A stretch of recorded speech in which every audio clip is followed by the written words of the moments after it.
Hello everyone, this is Bourg Productions here with a video celebrating the 10th anniversary of Roushutsu. For anyone not aware of Roushutsu, she's a gamer known for her Let's Plays currently on a channel called Spiffy Needle Geeks. For anyone that is a fan of either modern gaming or classic gaming, check out the channel. The other members are Brawl Fan 1, Platinum Rhythm, who is a great musician, and Supersonic 407. You know, the guy that said this.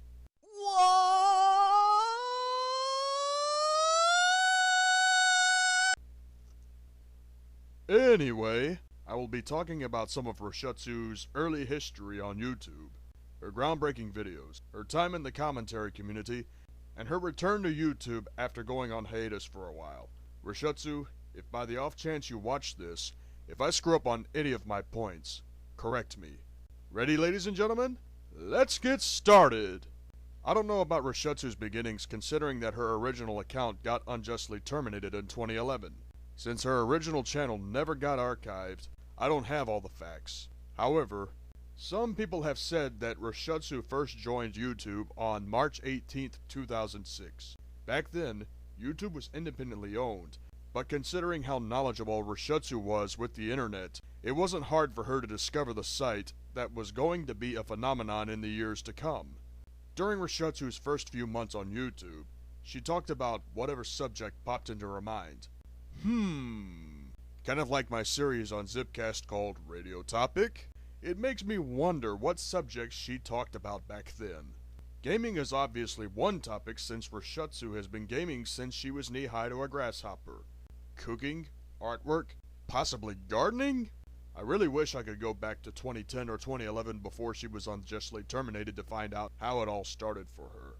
At the same time James Nintendo Nerd started his channel, Roushutsu did game reviews regarding PC, PlayStation 2, Xbox, and either the Nintendo 64 or GameCube.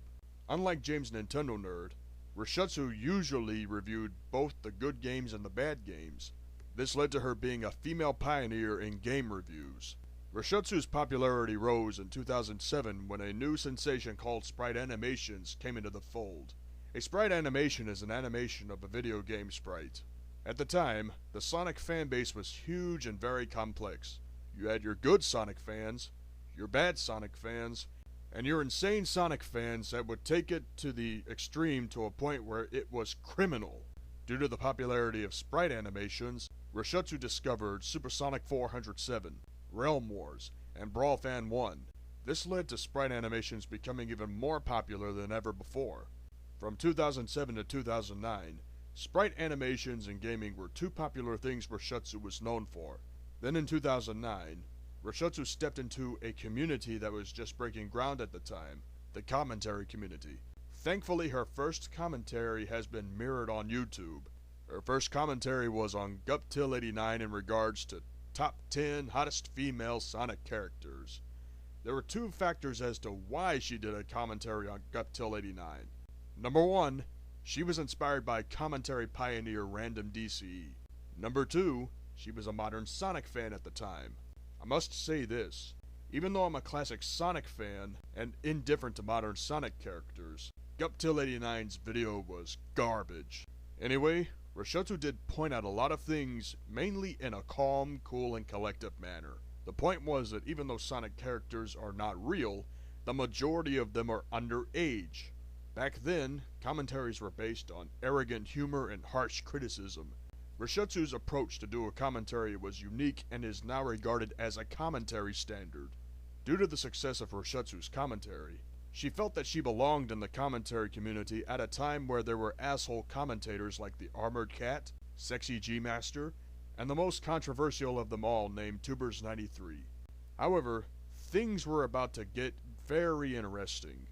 A user named Joshua Colbyhouse, aka Joshua8428, was a huge fan of Supersonic 407's sprite animations.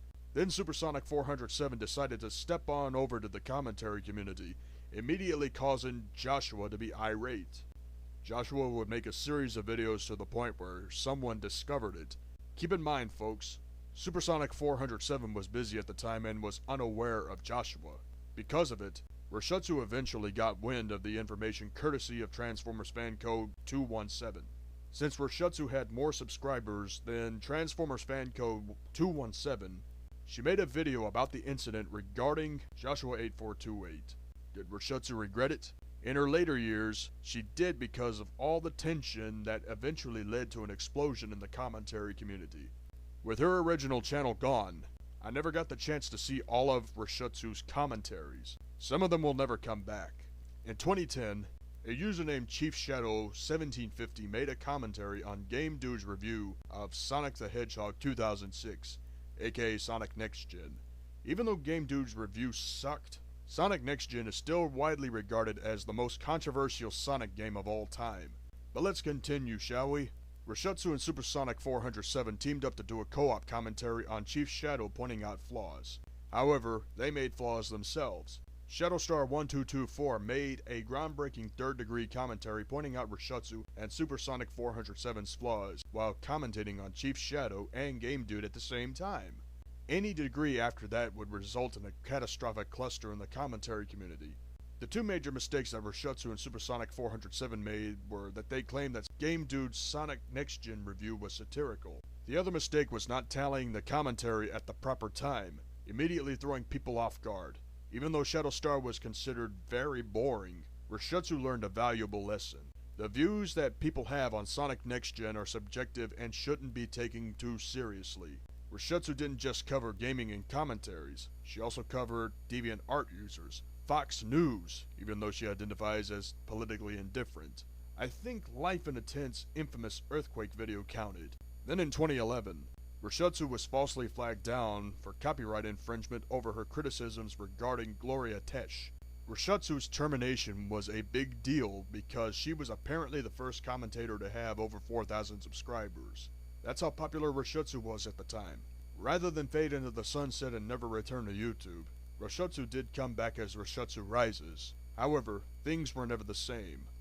In 2011, Roushutsu's life outside of the internet changed drastically.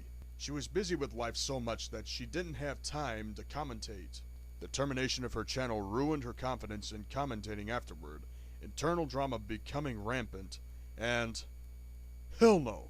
I'm not mentioning that incident because I don't want her to put a bullet in my head. That incident was what caused Roushutsu to go on hiatus for a long time. So during Roushutsu's hiatus, she focused on real life and did what she could to survive. Roushutsu returned to YouTube on her Roushutsu Rises account on November 1st, 2014. Not only was she just on hiatus from YouTube, she was also on hiatus from the internet for a while. It wasn't until 2015 when Roushutsu's popularity surged due to her Let's Plays on Twitch. During one of Super Sonic 407's Let's Plays, I asked Roushutsu directly if anyone has ever made a cartoon on her. She said no. Then I asked her if I could do so, and she said go for it. So in the month of April, I started animating a cartoon that took 3 months to animate. It took another 2 months editing the animation frames, the music, the sounds, and promoting the heck out of it. This cartoon would eventually be called The Unsolved Mysteries of Roushutsu, a mystery cartoon about a film can that belonged to Roushutsu. From what I remember Roushutsu telling me, she enjoyed the cartoon and apparently found some humor in being a 95-year-old cartoon character. What many people were impressed about was that I did all the animation, the editing, the writing, and the voice acting. That's right, I voiced a 95-year-old Roushutsu. To be honest, it was hard for me to keep a straight face when voicing her, but after I smacked myself in the face a couple of times, I was able to stay focused and finish the job. I also voiced Platinum Rhythm, which was a lot of fun. But to conclude this video, Roushutsu has endured a lot of things over the past 10 years. 10 years of struggle, getting kicked around verbally, getting flagged, getting hated and vilified by many people, getting run off by a stalker, and losing interest in video making. But there was also the same 10 years of having fun, sprite animating, talking about whatever was on her mind, gaming, and keeping in steady company with many friends. Roushutsu has done it all and seen it all. After 10 years of being on YouTube, there are a couple of questions that remain.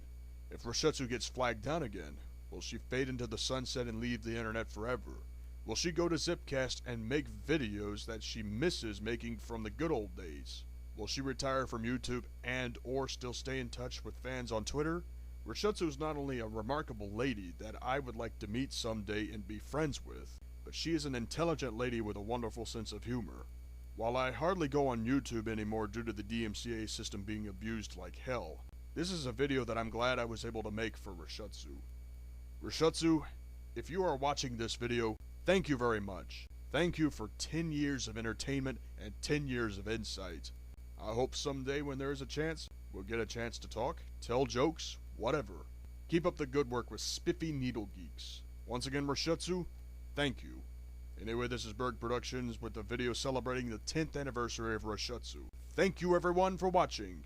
Now I'm going back to Zipcast.